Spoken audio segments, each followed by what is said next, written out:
meet you, this is my app, right?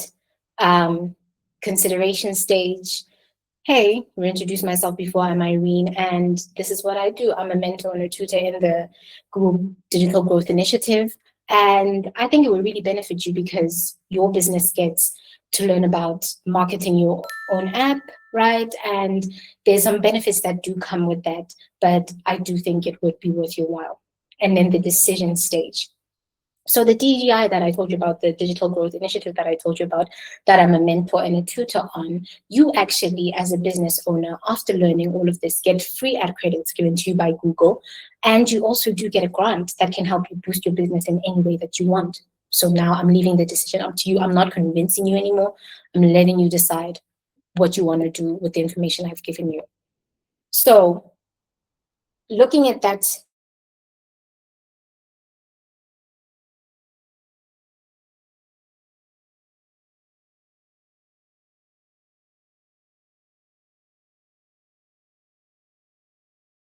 help users recognize what it is you are about, right? And it will usually work because they've already searched for a term that falls under whatever it is that your app is about. Okay, that's primary. There are examples that are coming, but I can give you one now that pertains to the example we have of that garden, right? So there, a primary keyword would be something like gardening tips or plant stores near me, right? Or plant identifier, right? Generic. So basically, very general, sorry. Basically, we know that I'm looking for things within the planting or the landscaping industry. So it's going to go, so Google's machine is going to go and match me with people who offer that, or you, a marketer who has used those keywords within your campaign or your store listing. Okay. Secondary consideration stage, secondary keywords. Now, these are more specific.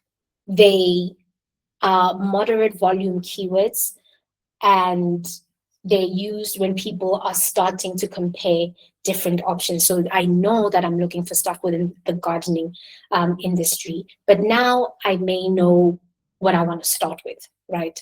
I may know which part of my garden I want to start with, for example, right? So basically the user, me, the person who's searching, I've already evaluated different options or different stores that I could go through that offer whatever it is I'm looking for. But now I know specifically what it is I want to start with. And so I'm going to look for businesses or apps in your case that offer what it is I'm looking for. An example with our example here of secondary keywords would be garden maintenance tools, right? Let's say I want to DIY this myself, or a calendar for gardening, right? Because I did say that I want to grow some plants in some herbs in the shade, right?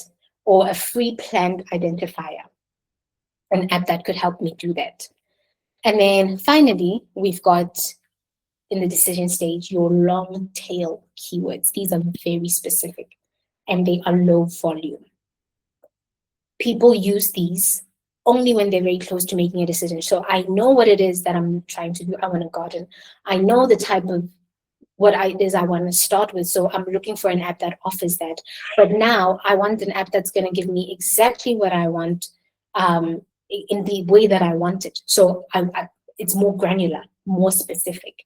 And they often include detailed descriptions of what it is I'm looking for. So I'm not only going to say, I'm looking for a calendar, an app that can give me a calendar for gardening, something in the shade. I'm going to say, I'm looking for an app that can help me with a calendar for gardening in winter, in shady areas in winter, or in at the seaside, at the beachside, yes, beachfront garden, something like that. So I'm giving more context, and it's really going to filter out so many apps, as you can see. The volume of these three also works in the very same way as that funnel. If we're looking at it as an upside down, as a funnel, actually upside down triangle, right? The primary keywords, high volume. High volume, it's really going to match you to many users that are looking for those keywords that you've put in. And then the lower down you go, so long tail keywords, least volume that you're going to get if you use those keywords through searches. All right. And activity. Okay, so what I've just done with the context I've given you about that garden, I would like, let's unmute. I prefer actually speaking because we get to hear what other people would do, maybe mistakes that we would have made, we hear them from someone else. I would like someone to go through that. I'm going to go back to this slide. With your app, give me an example of a primary keyword, secondary keyword, and a long tail keyword. Yeah. And then we'll do this one.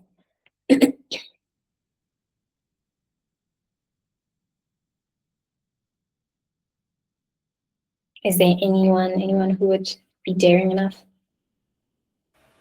Yeah, I could give it a shot. Okay, go ahead. Yeah, so in my organization, there's actually two applications. So the first one, or the one that I like to use, is the one called GravePin. So what GravePin does is basically it helps manage gravesite records. It digitizes the records. That's a long and short of it.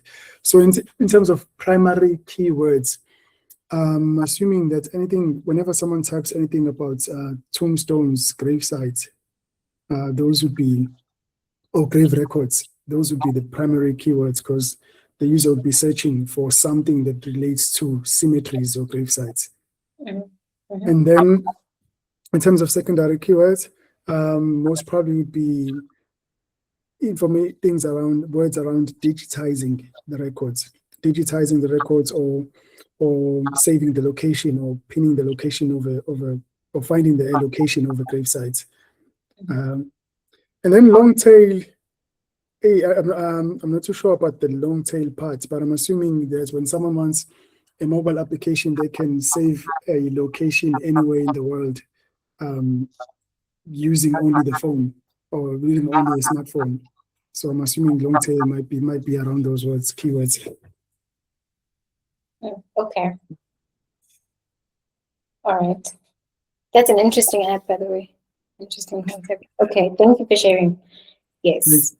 I hope that maybe we've got an idea of how we would all do this. So this task was actually to give you time to go and search for a music app in the App Store. Basically, what we've just looked at, to go and look at other people who have actually done that and how it is they've used primary, secondary, and long tail end keywords. Darren? Great, thank you so much. Just for our listing at the moment, which is currently live for Jogo AI, primary keywords we're using are keywords such as football predictions or football analysis, as well as soccer predictions. Since the app is available globally, depending on the country, soccer, South Africa and the United States, for instance, but in the rest of the world, especially Europe and Latin-speaking countries, it's football. Secondary keywords, football stats or match insights. Same thing, soccer analysis. And then long tail keywords, look at AI-powered football predictions or soccer predictions and stats, football win probability, app, those sort of terms. Definitely, yes. That's a great example, in fact. Perfect, thank you. Thank you for sharing that. Pleasure. Okay, you can still do this, guys, in your own time. Like I said, I prefer when we actually interact. We get to learn from each other much more. So basically, it was saying go search for a music app and then try to see, of all the music apps that are there on the Play Store, you can actually go as granular as possible, add more keywords to your search. You'll see that it filters many of them out. And that's basically how keywords work for you, the marketer. All right. So we've learned about the different categories that keywords fall under and how you can use them once you start looking at your campaign funnel, right? Awareness, consideration, and decision making. That's your funnel. Now, going back to keywords and the science of it all, right? Just to give you understanding on how this works. And this will help you once again with that keyword strategy. Once you go into keyword research, you're going to see that there is something called, there's different types of keywords, if I can say, not categories, but different types. So there's broad match. And then there's exact match keywords for you guys. These are the main two that you have to, there's actually three, but for app developers, these are the main two that you have to focus on, right? So why this is important before I go into all of this. Like I said, there's a science to how Google decides ranking. You know, it's not just whose listing or whose campaign looks pretty. It's not about that. There's an actual science behind it all, and it's mainly built on keywords and other factors as well, right? With keywords and the science behind that, there's a way that it decides who is it going to show, whose listing is it going to show first when someone searches for a keyword that they have used. So when I type something in the search and 40 of you have used those keywords, there's a bidding process that goes on to decide whose app it's going to show me first, right? And that matching process actually depends on which type of keyword match type you've used. So there's broad match and then there's exact match. You get to select which match type you want to use. You, the marketer, you, the person either building the campaign, or you, the person writing out your, building out your app store page, right? You get to decide which match type you're going to use. And then based on that and the different factors, it does its math. Once I've searched what I've searched, and then it decides, okay, we're going to show this app first between the 40 that possibly could have been shown. That's the science behind it a little bit. Now, broad match connects users to Google Play stores when keywords, specific keywords are used. So if I search for a specific keyword, it's going to go look for any type of app that has been built with those keywords in, or any type of campaign that has been built in with those keywords. So like the examples there, travel, it's very vague, travel, vacation, trip planner. So keyword, don't think it just means a singular word. It could be a phrase as well, but very, very broad. Once again, it's very broad match. Now, exact match, on the other hand, is either a phrase or a specific word that is very precise, right? You're looking for a very precise thing, and I'm looking for a very precise thing. You have went into that either in your campaign or in your app store listing. And it's going to connect you, these exact match keywords are going to connect with users who know exactly what they want. So it reaches people who are searching for that specific thing at that specific time, what a specific app has to offer at this specific time. It helps to,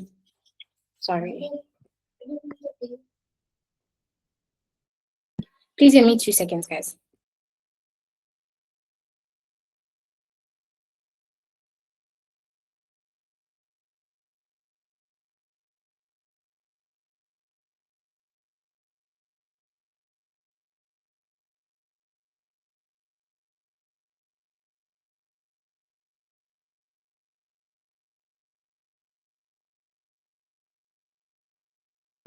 Okay, so the benefits for each of these match types to you, the person who's marketing. With broad, it really helps to boost your brand's visibility because it is broad. Many people are going to be searching for whatever that term is. It's really going to give you great visibility.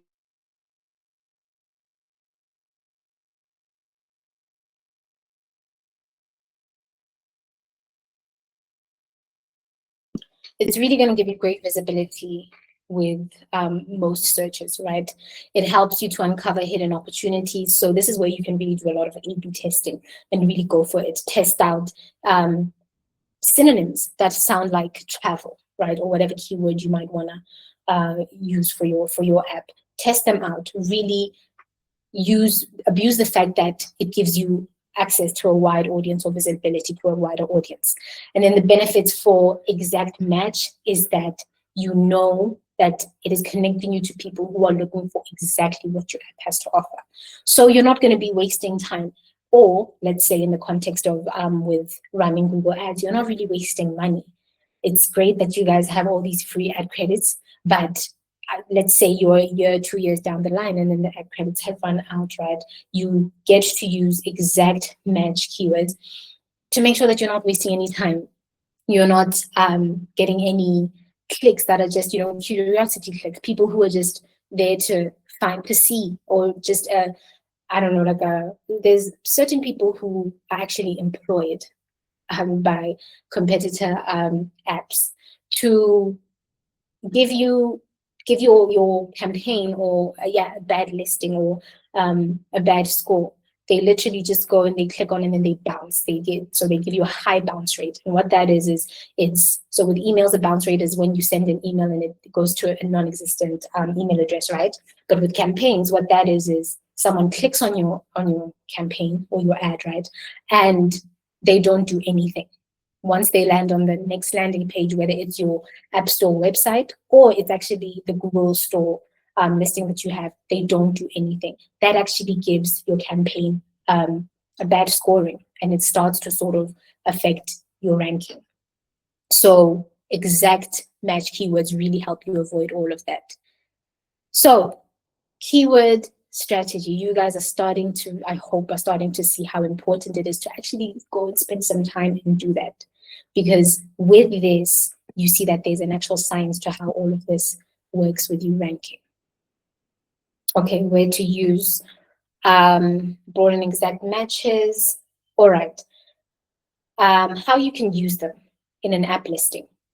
In your short description, you can use a mix of broad and exact match keywords to capture a wider range of audience while still highlighting specific features. So with the broad keywords that you put in there, you'll get to capture anyone who's went and searched for that particular broad subject, right, or broad phrase. And then with exact match, you then simultaneously also get to go and target people who are specifically only looking for that. It's okay to mix and match, especially in your listings, your app listings. Go ahead and do that. I think where it's beneficial for you, this is my advice to you, where it's beneficial for you to decide which type of keyword you want to use, keyword match you want to use, is when you're building your ad campaigns that are going to direct people here, right, to your app listing. I think it's beneficial for you to build maybe one campaign that uses a majority of only broad match keywords, and then the other campaign with just exact match keywords, and then see which one works best for you. Another place you can use them in your app listing is with those long descriptions. Use broad match keywords as much as possible when you're introducing your app's general purpose. So maybe let's say first paragraph, right, or first 2 lines, and then the rest of the description, then make sure that you put in those exact match keywords so that people who are, not even people who are looking for that, but just people who are going through your long description can actually get the user benefits and of the functionalities that your app offers. Okay. Analyzing search trends. Now, the app market is forever changing. We know this. It's changing based on user preferences, search habits, and even the way that people use language over time. You know, these days you even get app names that use, you can say, short-term phrases or common popular phrases, right? And that does affect how the market deems the ranking of our apps. So keeping an eye on these trends will always help you understand the broader landscape of how people are actually using keywords.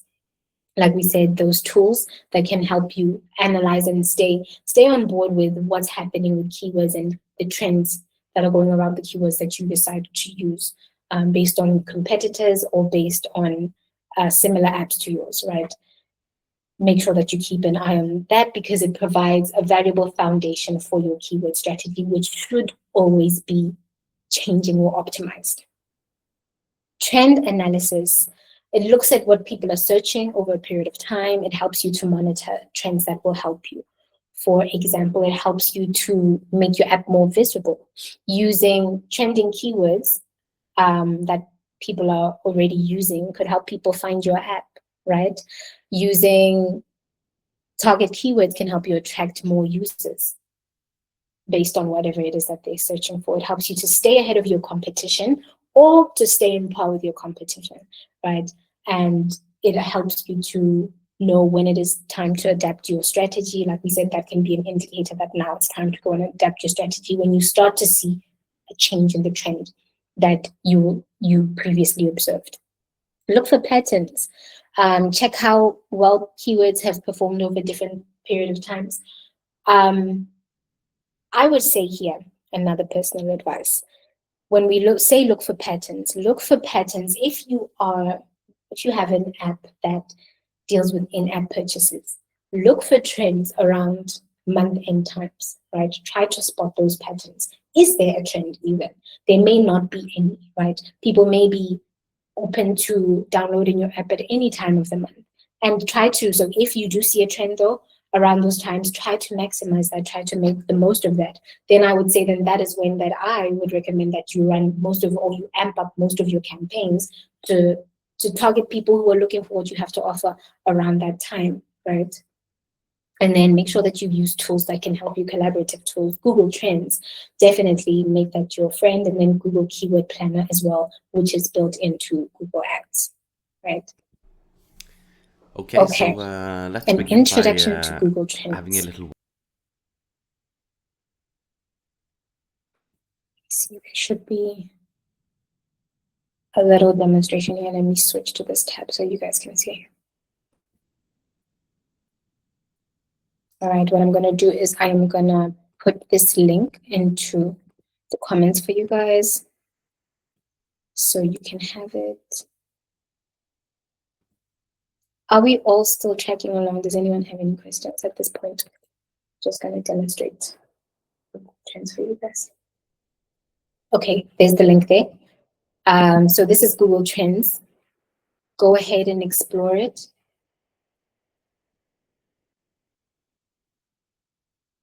Go ahead and explore it. Search all that you may want to search for and see how it works for you in terms of giving you primary keywords, secondary keywords, and long tail end keywords, right? And those trend lines. Okay. Okay, next is,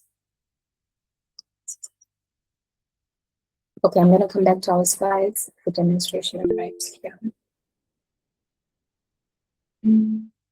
Yes, there's a hand there. I can't see who it is, but the hand, please. You can go ahead. Good morning, Irene. You're speaking to T. I run a university-based food delivery app called Munchies, right? And when it comes to, I've been trying to optimize my Google search, but for some reason, I do not know how to rank high in the AI overview thing. Will that be covered in the course as well? Let me check for you. But yes, there is a day where AI was spoken about.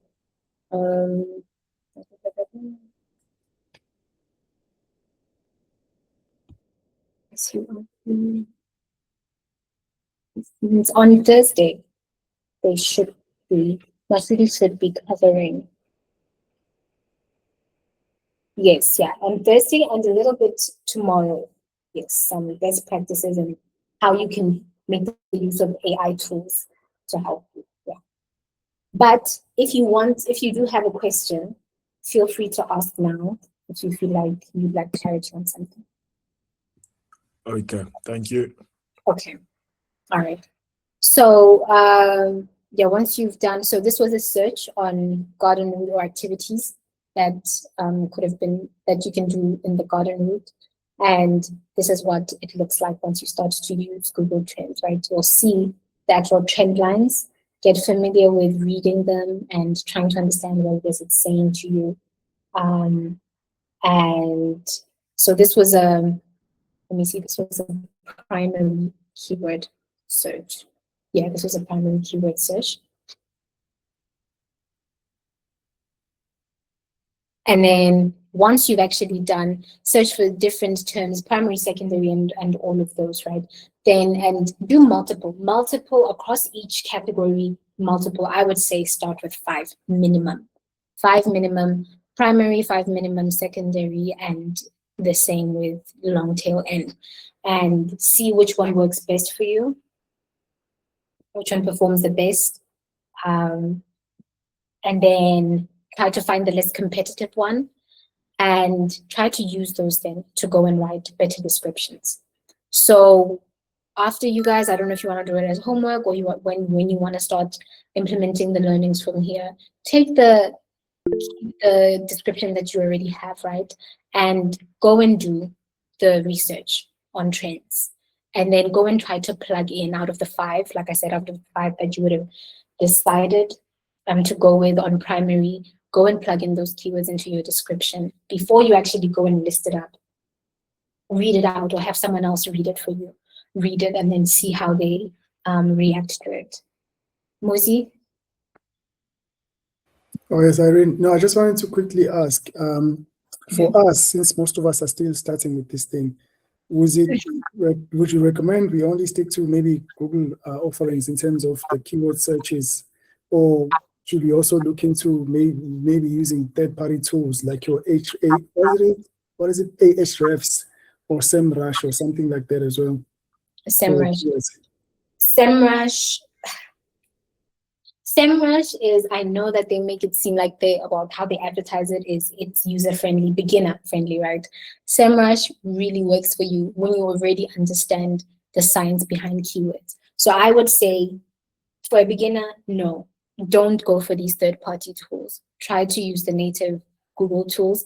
And once you feel quite confident that, okay, you understand what keywords work for your app, then go and verify. Go use those apps to rather verify, not to do your full strategy or research. Yeah? Awesome. Okay, choosing the right research tool, you just actually touched on that. So choosing the right tool can have a big effect on your app's visibility simply because it affects your strategy, right? You want to make sure that you've got the right strategy. We've already just actually, I've given you my advice on how to do that. And if you feel more confident, though, that the keywords that you already have will perform well for you, then go ahead and use third-party tools. You can use tools that will help you with location-specific filtering. It'll help you to narrow down keyword suggestions. So these apps will really, they won't say this is the best. They won't tell you that this is the best keyword that you should use. You still should go and do your due diligence and check that it actually would be relevant for your app, right? But it can give you suggestions. So local specific filtering tools will help you to filter out keywords or will suggest keywords to you that are relevant to South Africa or to that location, maybe to Gauteng or to Knysna or to Durban, right? And you should then also try filtering out keywords by specific provinces, cities, or even neighboring cities. By that, I mean, you would say Gauteng, but not Pretoria, right? You can exclude like that, and that can be part of your targeting. There's also tools that can help you target with language, where it'll suggest keywords to you that would be relevant to people who are searching for certain terms in Afrikaans, in Zulu, in Xhosa, right? And what I will definitely say is it won't give you as wide of a, it will be quite limited. It won't give you as wide of a range. But if your app is dialect specific or language specific, then obviously it is worth you using such a tool. There's other apps that can help you to understand search volume data or will recommend keywords for you based on search volume data alone. So these would help you understand in South Africa or in the context of whatever location you want to advertise your app to, which keywords to prioritize, but only on the basis of search volume, right? It doesn't tell you which is trending, it just tells you the search volume of that. And then others will tell you about competitors. So you will feed it the competitor that you have, and then it'll give you an analysis of their insights. And some may also give you gaps that your competitors are missing. And then you may want to take advantage of those. So gaps, we're still talking about keywords, remember? So it may suggest to you keywords that your competitor could be using, and then you want to go and take those keywords, go back to your drawing board and decide whether it's worth giving those keywords a try to rank against your competitor. Yeah. Okay, the other tool, so we looked at trends, Google Trends. The other tool is Google Keyword Planner, which is natively built into your Google Ads platform. And it helps you to identify relevant keywords for your Google ad campaigns, right? So now we're not talking about your listing anymore, we're talking about the campaigns, which is the net that you're going to use to catch the people that you're going to send to your listing store, right? You can use it to boost your app's visibility in the search results, as we've already said. You can filter these keywords once you fed it into the search. I don't know why these images are so small, but yeah, and I can't zoom in anymore. Let me see what you guys are seeing. Yeah, they're very small. I can't zoom in anymore. But this basically is what your dashboard would look like once you've searched, once you've went to the Google Keyword Planner tab and you've searched for a certain term or a phrase, right? And it would give you different keywords that rank differently. It'll tell you about the average searches that keyword has. It'll tell you things like the percentage of searches. It'll give you that in a percentage over a certain period of time. So let's say maybe in the past 30 days, in the past 10 days, so that you can decide how relevant that keyword is, right? It'll tell you things like competition, and it'll say that in metrics of high, low, or medium. So it's telling you how competitively, how it basically, that has to do with the bidding. How many people are bidding for that particular keyword, right? So is it high? Is it highly competitive? Is it low? Is it not so competitive? And then it'll also give you a cost for that keyword, a cost per bid. So how much you'd be paying to bid on that keyword, right? In rands. So this dashboard, it really helps you once you're doing your keyword research to look at all of these metrics that this table will give you, that the dashboard will give you, and to make a decision, for you to make a decision.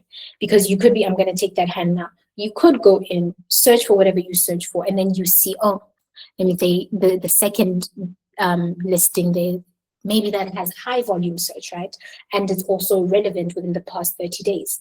And you might immediately go thumbs up, I'm going to go for that keyword. However, then when you go all the way and look at the search, you look at the price per bid, then it says 10 Rand per bid, which in the world of Google, of keyword planning, that's expensive. You do not want to be paying 10 Rand for one keyword bid.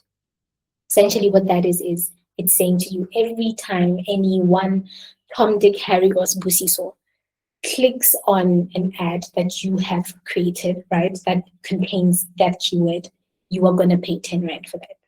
You can already start to see that the numbers will immediately add up, and we don't want that, right? So look at all of the metrics and base your decision on which keyword you're going to search after having looked at all of that. Okay. The hand, Fed Cook Studios.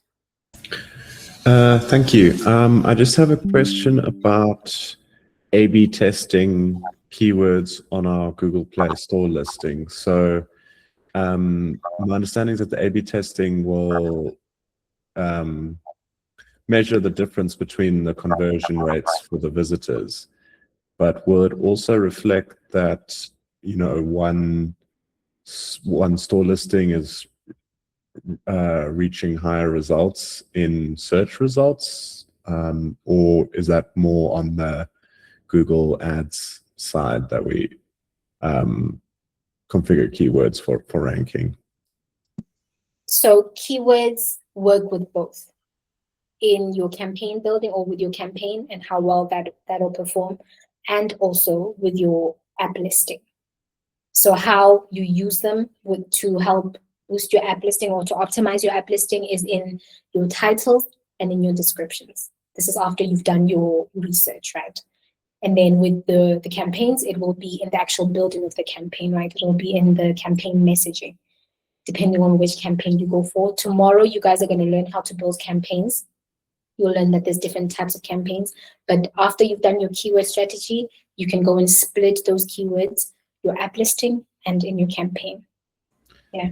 So my question about the app listing is around how traffic is managed to the listing when you're doing an A/B experiment. So Sorry. Sorry. So traffic, obviously traffic will stem from your campaign, right? Where you're then gonna go and monitor all of that is either in Google Ads or in Analytics. So basically, you're looking at the performance of your campaign. You're looking at the performance of your campaign there to tell you to tell you how well that traffic is performing, how well that campaign is performing regarding it giving you traffic. Okay, thank you. Okay. Because I say that because some people may decide that if you guys do, some people actually have a website for their app. You may decide to build your campaigns to take people to the website first, and then the website does all the secondary selling for you, for people to then go to the listing and download there, right? So what you'd really be tracking is the performance of your campaign and how much traffic it brings in. Okay. So that's Keyword Planner. Make sure that you look at all of the metrics to decide which keyword you would go for. This is a Keyword Spy, which gives you an overview of competitors' keywords, what they're using. You would feed it a competitor, and then it would, or an industry, and it would give you an overview of which keywords they're using. Sensor Tower, that we spoke about earlier, it also does this, so you can decide which you'd like to use. Okay. Keyword localization. This is all about connecting users with a keyword within their local area. All right. Optimizing. Okay, this is a quiz. Optimizing your keywords for South Africa. Right? Take a look at this image, everyone. Okay. And now I'd like you to tell me, what is this image? What dish is this?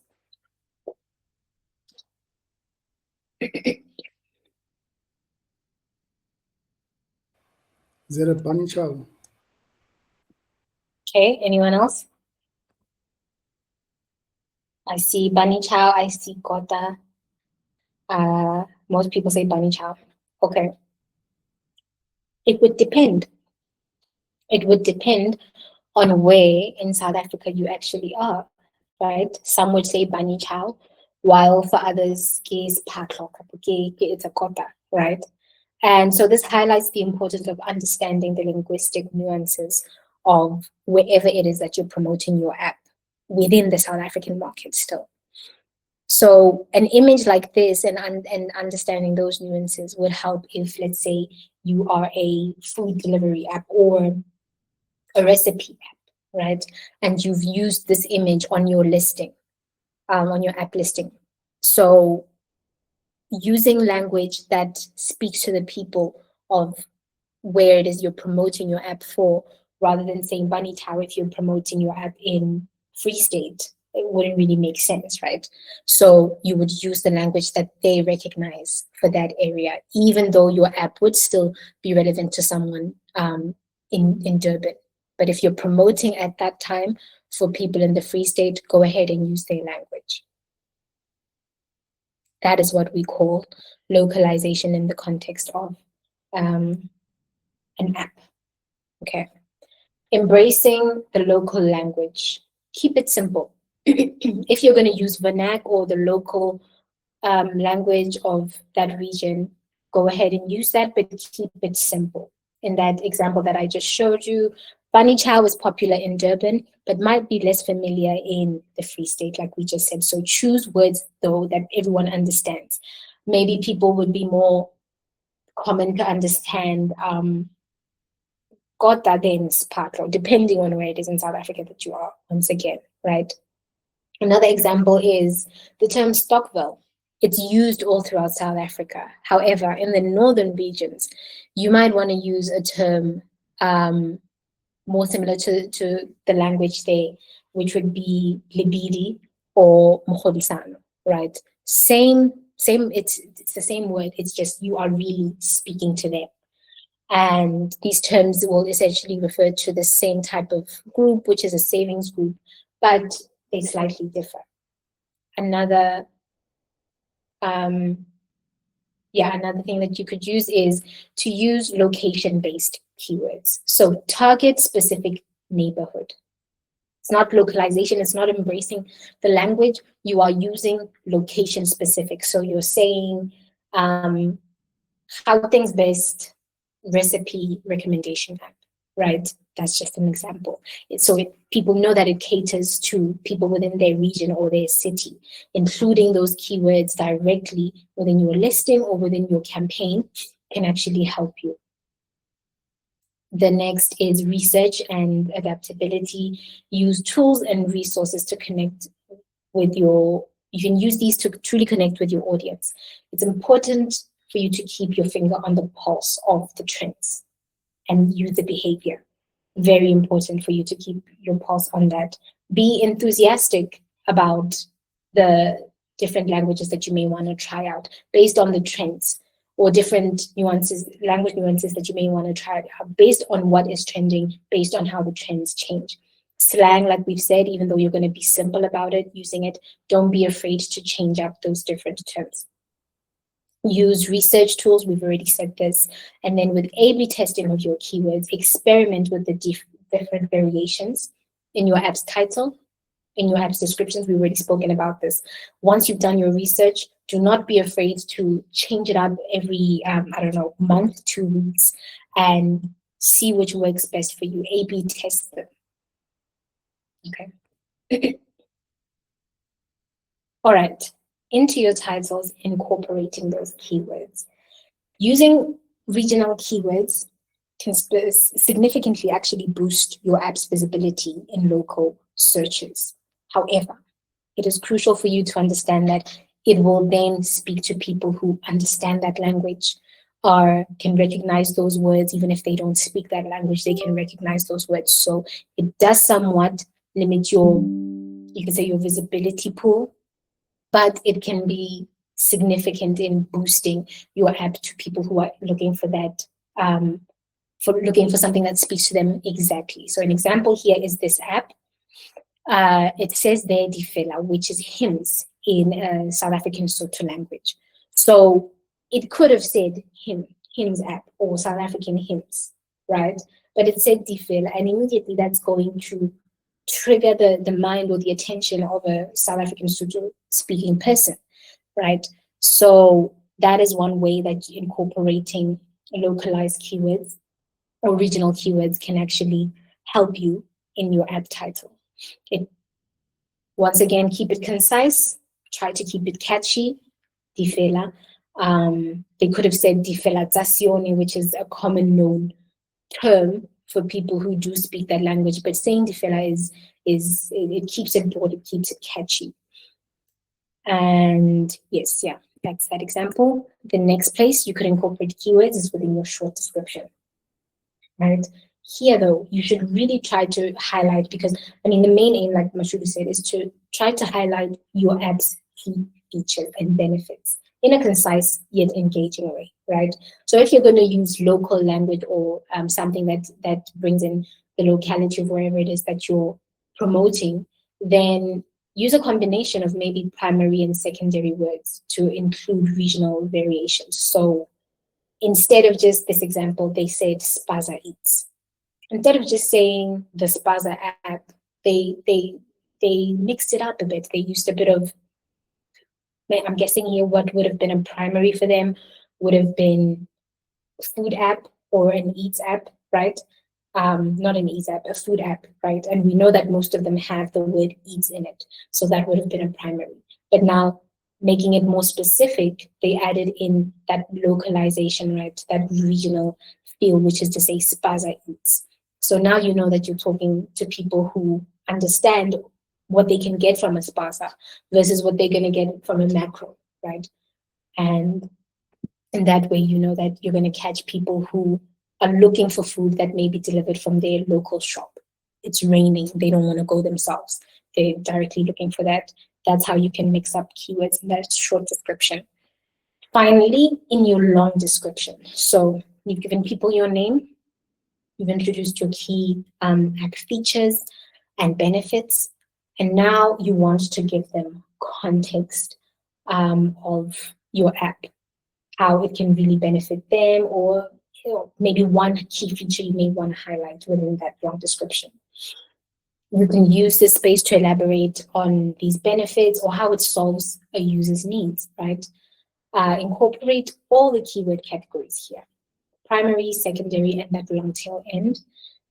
and make sure that you're using them, as we said, the first two sentences, or I would say the first paragraph, include your primary and your secondary, and then maybe the rest of the paragraph put in your long tail end keywords, right? And then use natural language. Avoid keyword stuffing. I know that after this, you're really gonna feel like my listing, my description is missing keywords. So I'm just gonna go and spam all these keywords and then see how that works for me. It's actually gonna work negatively against you, right? So think of keywords as seasoning. You wanna sprinkle, you don't want to saturate, right? So you want basically the machine learning behind Google Play Store to be able to pick up what it is your app is about, to pick up that you've used keywords or key phrases, but you don't want to oversaturate it to the point where it can't even decide, what are you saying, what is this about, right? Rather, like we said, give a certain list of keywords, 2 weeks, 3 weeks, a month, and then change it up. Give those a month. If it means you're going to do 4 different tests, do that, and then see which one gave you the best results, rather than you spamming. Muzi? Yes, Irene, I just want to quickly check something. If you go back to the previous slide, Okay. so is it worth putting in sort of like a short description inside of the title instead of just leaving the app name as just the app name? Like for instance, here it says Mr. D, and then it just says dash groceries and takeaway on the side. Like, does that make a difference? That's actually they've used, that's their title. So how they've done it, that's their title.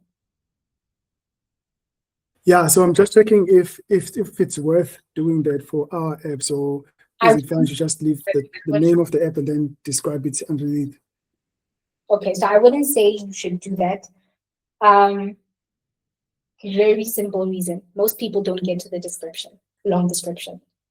We want to believe they do, but most people don't get to that. So make sure that before I even decide to switch off of your app, to back out of your app listing page, that maybe you captured my attention or you've told me the benefits of your app. So definitely use that short description, use them all individually. Yeah, does that answer you? Yeah, in part, yes. Are you okay? Yeah, sorry, I'll just look for, what do you call it, more examples just to see it on the Play Store, and how everything looks. Okay. Okay. All right. I will take questions at the end, and then we can try to answer you and make sure that you're satisfied.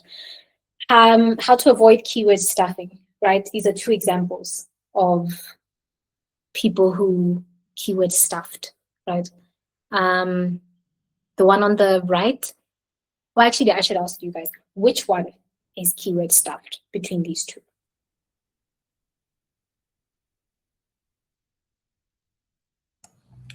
The one on the right. Yes, I mean, I did say it. Yes, yeah, definitely. Keyword stuff is, do we even understand what this app is about? Except that I see I can get a good Chisanyama there, right? I can't even say where it is because there we go. We say South Africa, Durban, Cape Town. I don't know. Basically, we don't know what the app is about. You seem confused about your own app. It's definitely going to negatively impact your listing, your ranking, right? A better way to have used some of those keywords, but in a way that seems natural, right? Natural to how we speak is the example on the left. Yeah. Okay. Platform-specific keyword strategies. Okay. We went into the core of keywords and the principle of how that works, right? You understand that it is very important to go and do your keyword research. And each app, though, has its own requirements of keywords and characters. And word characters, yes. To maximize your app's visibility, it's crucial for you to tailor your keyword strategy to suit whichever app it is that you have your listing on. By that, we mean Play Store or app or Apple, right? Or Apple Store. It's important for you to learn because they have different word counts, for example, different character counts, right? So learn the two, know the two. I'm going to tell you about the Google Play Store now, but make sure that you tailor your strategy to each app. Okay, so Google Play Store, it stands out from the other apps because it allows you to handle keywords or your descriptions based on characters, right? Unlike other platforms, which are dedicated to keyword fields instead of keywords, Google Play relies heavily on your app's title and your description to determine the relevant search terms. This means that you need to be strategic about how you use the language throughout your listing. We've already spoken about this. Okay, in this table, what you'll see is the specific requirements for Google Play compared to other stores. You'll see that you guys might want to take a screenshot of this one. It'll just help you as a quick guide. With character limits, you have a limit of 500 in your app's description, right? With a smaller limit, obviously, for your short description, but overall, so the 500 limit is combining both your long description and your short description. Yes, okay. Where you'll see that on other app stores, it's much less than that, and it's very, it's very research. They're very specific. Like we said, they use keyword fields instead of keywords.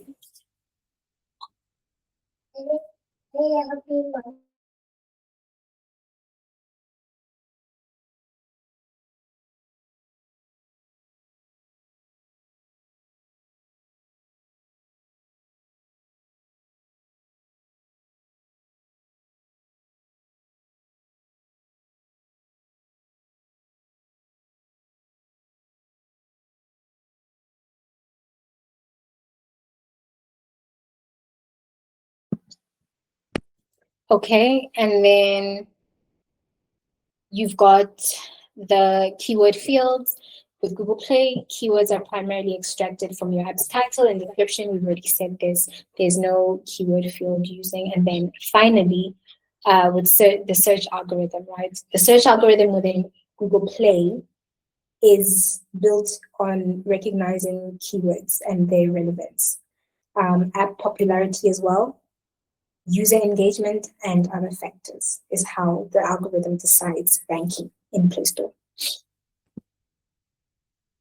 Okay, so tailor your keyword for the App Store that you're using, Play or App Store, and yeah, make sure that it is thorough. I'll also just go back to this and tell you why this is important, guys. When you get to building your campaigns, which you'll see tomorrow, you'll see that you cannot build a campaign that's going to advertise across both Google and Play Store, Google Play and App Store, sorry.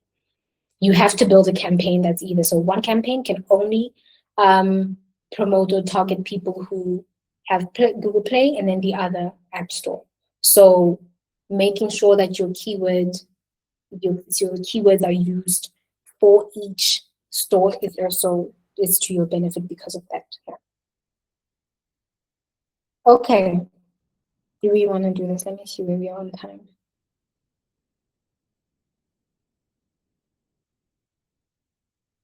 Okay. All right, I'm going to leave this for the end. We'll get back to this. We'll definitely get back to this. Okay. Anyone have any questions right now before we get into the next section? I'm going to try to finish on time or ahead of time so that you guys can ask questions, go back to any of these activities. Okay. Developing a continuous local keyword optimization strategy.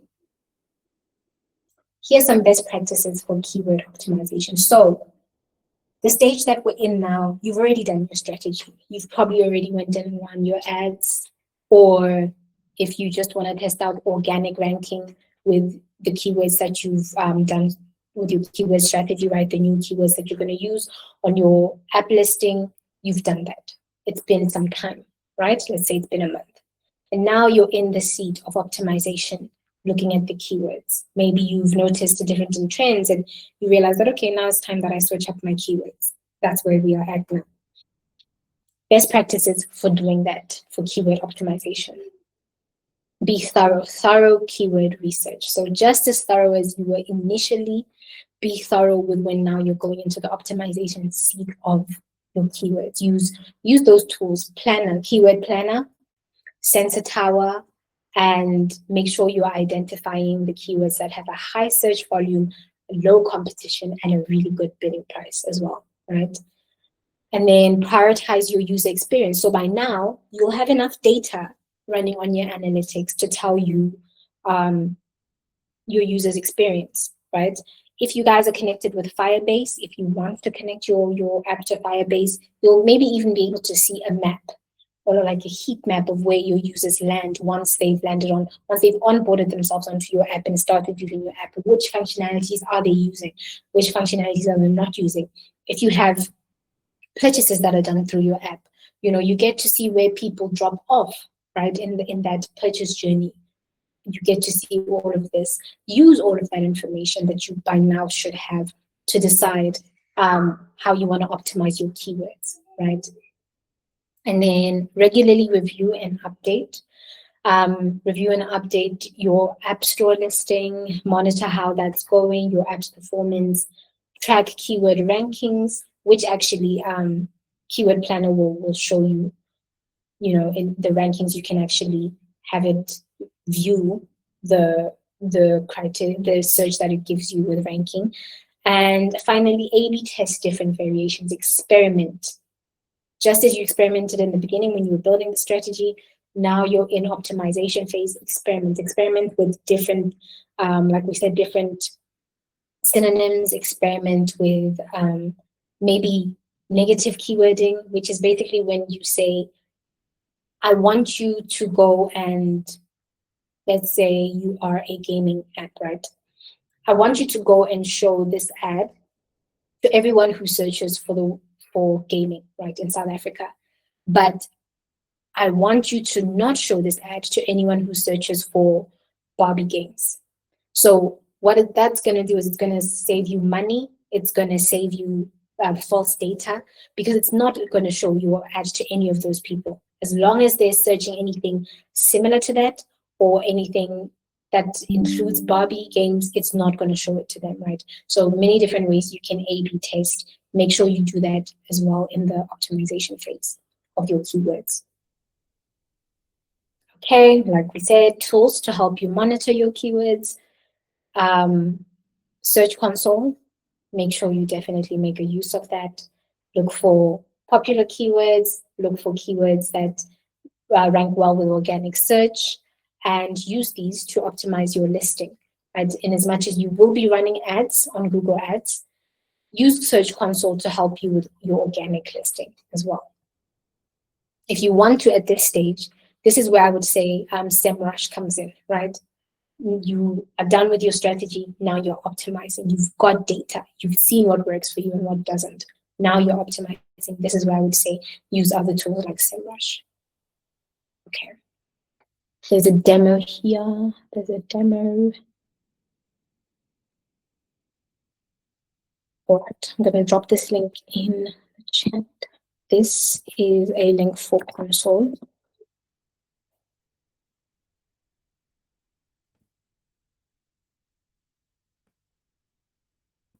So once you've linked your Google Ads with analytics, right, and your app is also connected to everything, you'll get an overview that is a bit like, yeah, you'll get an overview that looks a bit like this page here. It really is annoying how small these images are, but this is what it'll look like. And what you are getting here is you're getting an overview of what's going on with your performance, right? Your user data, and it can help you with ongoing keyword research for optimization. So once you are on console, remember your app has to be connected though in order for any of this data to be going through. Here's a bit of what you can see. You can see the data and insights, which shows you various aspects of your app's search performance. So how well it's doing in the search ranking, right? It'll show you about keywords, right? It's going to show you which keywords and phrases people are using when they search like apps that look like yours. So it learns as much as it can about your app, and then it tells you what people are searching for when they look for apps that are similar to yours. On Meta, they've got a similar thing when you run Facebook ads, where it basically gives you a scoring of how well your campaign is doing against people who are running campaigns with an industry or a business that looks like yours, right? So in the very same way here, it's going to give you ranking on, or actually give you keywords that people are using when they are looking for businesses or apps, rather, that looks just like yours. Search queries, these are actual search terms that people are typing into the Google search field. They often include more specific details than just keywords. So it'll be a keyword and then it'll say near me, right, usually. So this gives you valuable insight into the user's intent. So you may know what keywords you've used. By now you've seen which keywords work for your app, right? But then there's a gap that you may be missing. What are people actually searching for? Go and target those rather. Now that you're in the optimization phase, go and try those out, right? And then impressions is how often your app appears when one person searches a keyword that you've used, right? How often it uses, how many times your app is shown in the shop window to potential users. And the higher number of impressions usually means the more people are aware of your app. I'm going to give you guys a tip here. When you look at analytics or any type of analytical data like this, you want your impressions to be over 1,000 in order for you to decide that the data that you're looking at is accurate. So I'll say that again. Ideally, for you to start considering that the data that's in front of you is accurate, you would want the number of your impressions to be over 1,000. Yeah, that's just a tip. Clicks, click-through rate, average positioning. So you will get to see all of this on your dashboard once you log on to console. And then you can go in with everything that you've gathered, go and adjust your keywords, or in the optimization seat, go and adjust them and see how it works. If you start seeing a bad trend, maybe before your campaigns were working well for you, or your organic listing of your app was doing great, and now you've done some optimization and you start seeing a downward trend, or you start seeing a drop in your ranking, then go back to what worked. In this industry, or as a marketer, we always say we keep doing what works. Yes, we A/B test. That is our friend, because we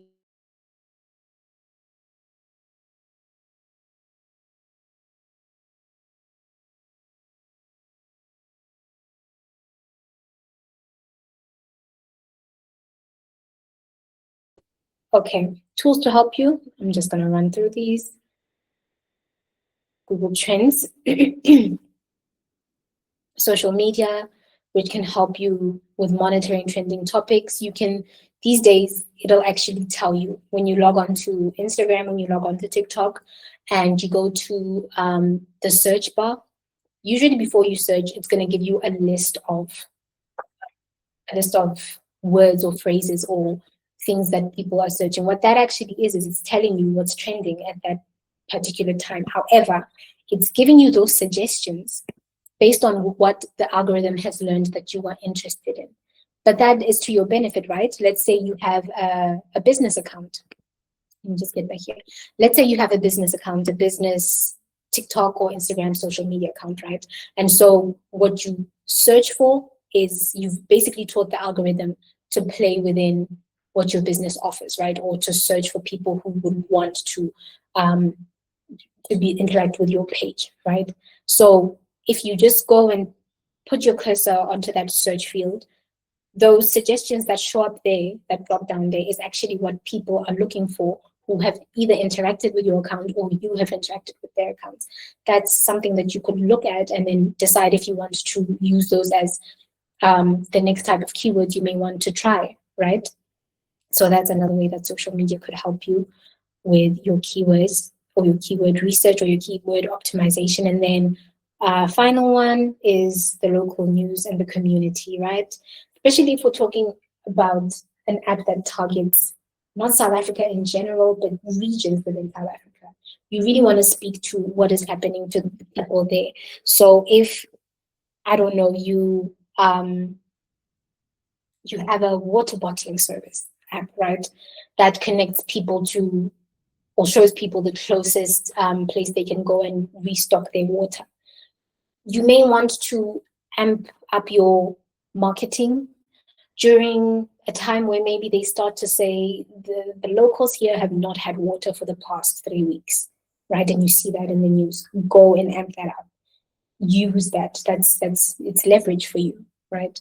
So these are tools that can actually help you decide what keywords to use over time.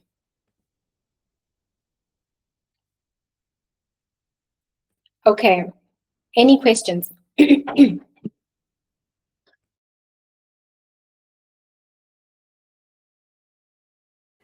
Yeah, so for me, I seem to be getting lost in how can I put this, in the sequencing of these things. As in, do you start by checking things on Google Trends, then go to Keyword Planner, then go to something else? Just that part, as in, where do you start and then what follows what?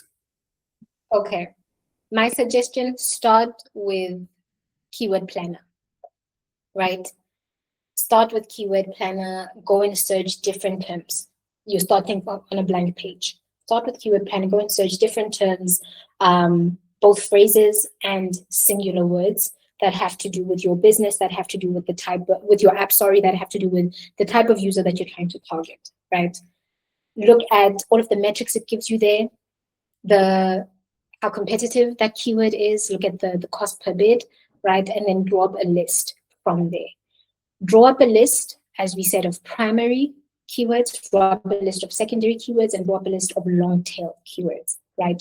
From Keyword Planner. Do at least 5 of each, like we've said, right? And then you're going to go and write those down. Put them in a table if you want to. Actually, on Google Ads, on Keyword Planner, there's actually a table that you can download, and it usually suggests that you do 10 of each, right? You can download it. It's a guide of how you can start to create a keyword bank, right? Go ahead and do that. Now, once you've done that, you've got your keywords, right? Go to trends. Go and look at your industry. Go and look at your competitors. And then go and look at some of those, let me say 5 of the best keywords that you've got there in this word bank that you've created. Go and see what trends can tell you about those keywords, the information that it can give you on which keyword you might want to go for, right? You're adding on, your compounding to eventually make your decision, right?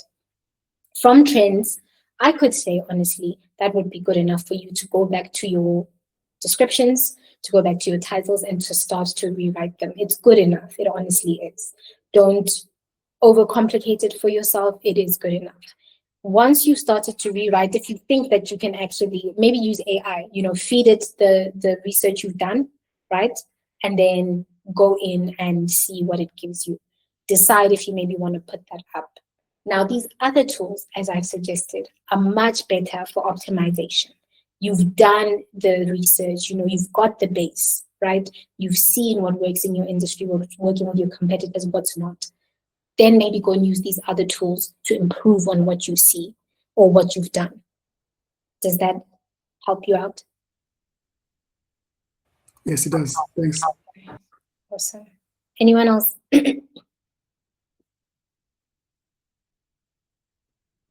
Okay.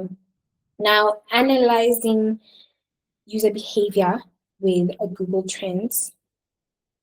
Okay. Mashuru says he's back. Would you like to take over, Mashuru?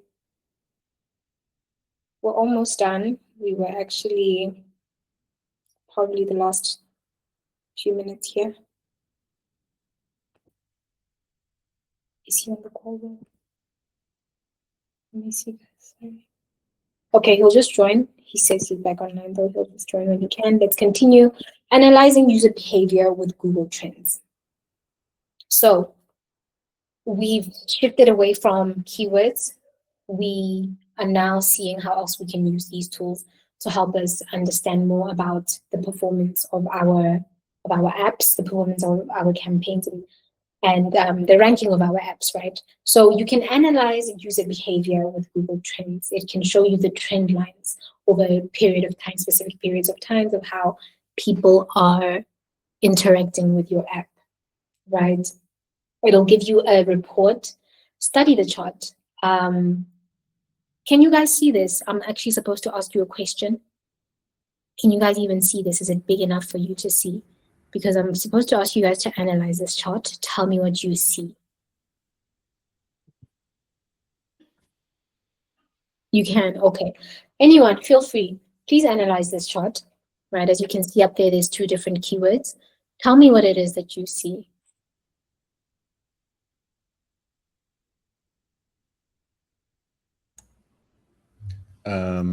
Looks like more people are interested in flights than road trips. So, yeah. Definitely. Like I said, anyone else?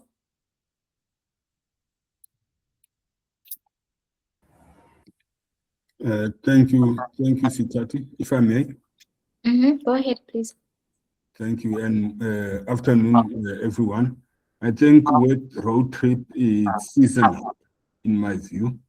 There are peak times when people want to take road trips, but with flights, it seems to be consistent. Thanks. Definitely, yes. You just echoed a bit of what Darren was saying, that there seemed to be a trend around what we know are the South African holidays, right? And yeah, there's a peak, as we can all see, for both in around the December-January period, which we know is the holiday times. Even though you are right, road trip is quite consistent. And then there's smaller peaks all throughout the year. So this is another way that you can, is there anyone who wanted to say something?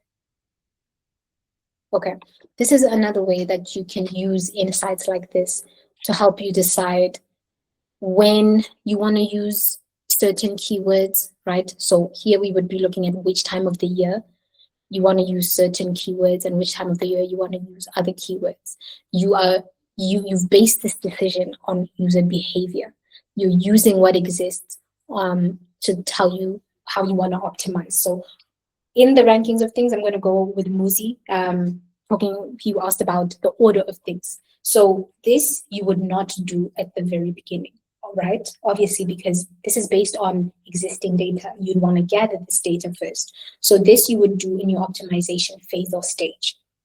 Try to use user behavior and data that you get from such reports to help you decide which keywords you use at which time of the year. Yeah. Seasonal trends, basically, that's what that is. Okay, adjusting keywords. Right, a good way to ensure that we keep our app high in the rankings is to adjust keywords. We've said this. It's basically optimization, right? On a regular basis, integrate these keywords, titles, short descriptions, full descriptions. Do not stuff keywords, please. But weave them out into sentences that actually make sense. Where in your title, if possible, use keywords very subtly. Yeah. If you even want to, you may just want your title to be your app name. You don't have to. With Mr. D, we saw what they did. They had after the dash, or they had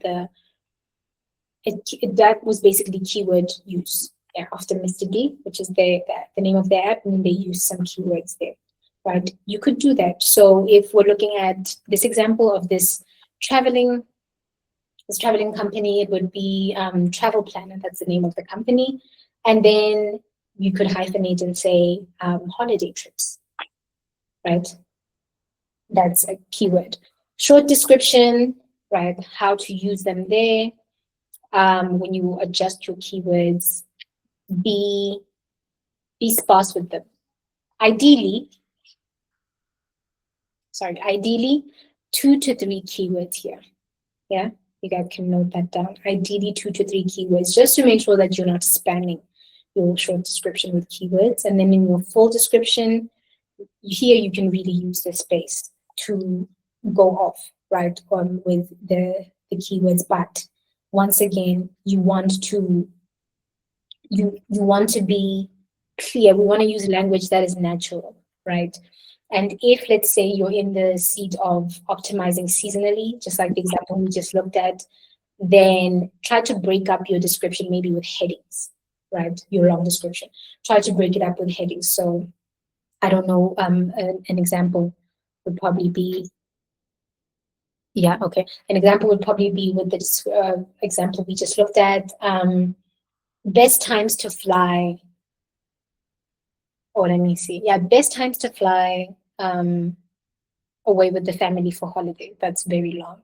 But basically, you get that you can use keywords in the headings rather than deciding to use them in the text of your full description, just to break things up a bit. Yeah, and it's a bit more appealing to the eye when you do use headings for someone who's reading your app descriptions. Okay. So there's a lot of repetition here.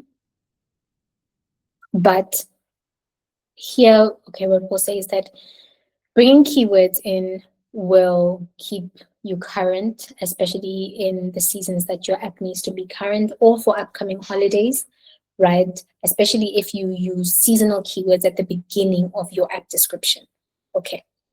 One thing I'll tell you guys, placement of